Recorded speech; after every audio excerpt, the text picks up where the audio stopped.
All right, so I want you to check this out. It was posted on Facebook. A 2 Wants to Know viewer sent it to me. It says, go to 2020census.gov, fill out the census form so you can get your stimulus check. That's how they're going to know where to send the checks. Forward this to everyone you know. Okay, but then it goes on to say, don't know how accurate it is, but we should be doing the census anyway, and better safe than sorry, LOL. Okay, what's true and what is not here? Well, first, I got to tell you, this right here is not true. The stimulus checks are not tied to the census in any way, shape, or form. So what are the checks based on?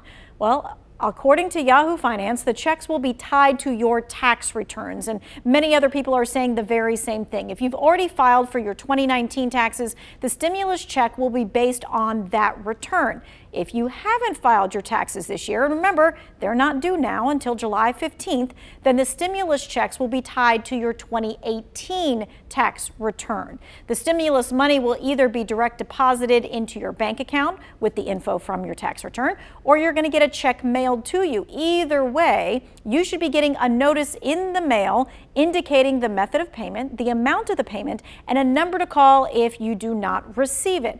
So the president, of course, has been talking about the stimulus checks for several days now. Many of us thought there would be an announcement over the weekend. As of now, still no announcement, still no word on how much the checks could be or who qualifies. We'll keep you up to date. One last note, and this is about the census. Yes, fill it out. It is used to figure out how much money is allocated to states, to communities, and agencies, so make sure you're counted.